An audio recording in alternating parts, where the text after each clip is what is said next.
আমি আজকে আপনাদেরকে করে দেখাবো পুদিনা পাতার চপ। পুদিনা পাতার ভর্তা খেয়েছি, পুদিনা পাতার চাটনি খেয়েছি, পুদিনা পাতার সালাদ খেয়েছি, কিন্তু পুদিনা পাতার চপ এটা কি ভাবা যায়? অবশ্যই ভাবা যায়। এর জন্য আজকে আমি আপনাদের জন্য নতুন রেসিপি নিয়ে আসছি, পুদিনা পাতার চপ। আমি তো বেসন আগেও গুলিয়ে দেখাইছি, এখনও এখানে আমি মরিচের গুঁড়া, হলুদের গুঁড়া আর নিয়েছি বেকিং সোডা, আর 1 কাপ নিয়েছি হলো বেসন, আর নিয়েছি পরিমাণ মতো লবণ। এখন আমি এটা অ্যাড করে নিব ভালোভাবে।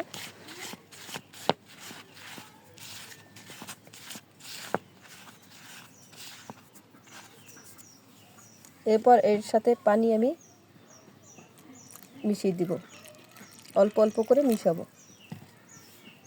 এখন আমি চুলায় কড়াই বসাই দিয়েছি, তেলটা গরম হতে দিয়েছি। আমি চুলায় তেল বসিয়ে দিয়েছি, তেলটা গরম হোক। এই ফাঁকে আমি বেসনটা মাখিয়ে নিই। আমি এখানে একটা ডিম ফাটিয়ে নিয়েছি, ভালোভাবে মিক্স করে নিচ্ছি।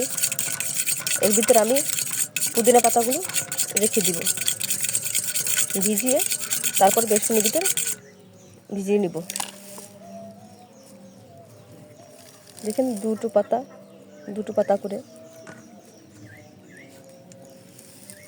দুটো পাতা করে নিতেছি।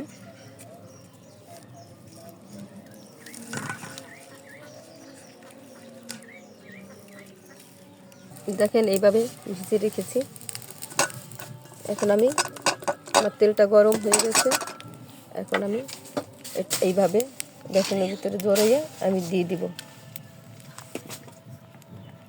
এইভাবে দেখেন আমি যেভাবে করতেছি ঠিক সেভাবেই দিবেন।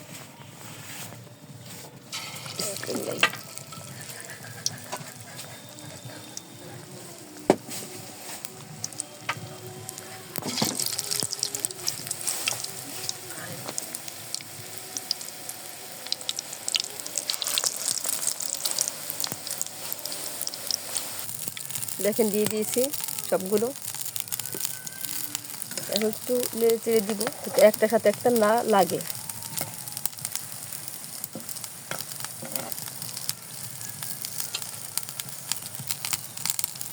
এক মিনিট মতো হালকা মিডিয়াম আঁচে রাখবো জালটা। এখন মনে হয় আমার ওই পিঠটা হয়ে গেছে, আমি উল্টে দিব। দেখতে পারতেছেন উল্টেতে অনেক কষ্ট হইতেছে, ঘুরে ফিরে আবার সেই ওই পিঠটাই এসে যায়।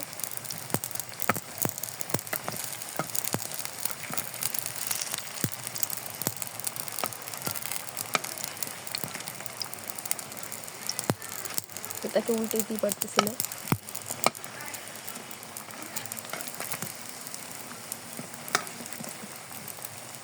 যাক, পারলাম তাহলে।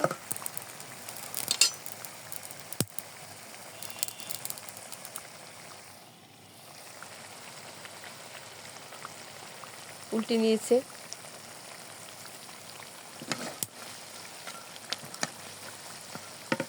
দেখেন পারফেক্ট কালার এসে গেছে।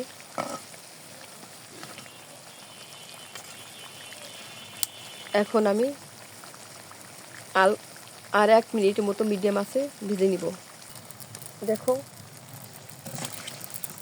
দেখেন কি সুন্দর মুখে হয়ে গেছে, দেখতেই দেখা যাইতেছে যে পারফেক্ট ভাজা হয়ে গেছে। এখন আমি উঠিয়ে নিব, ভাজা শেষ।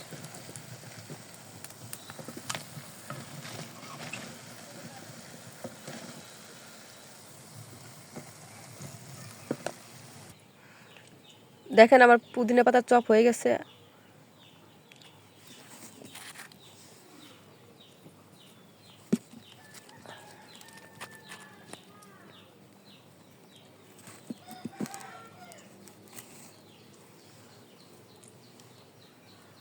আজকে এ পর্যন্তই, আবার নতুন কোনো ভিডিও নিয়ে আপনাদের সামনে উপস্থিত হব। আসসালামু আলাইকুম রহমতুল্লাহি ওয়া বারাকাতুহু।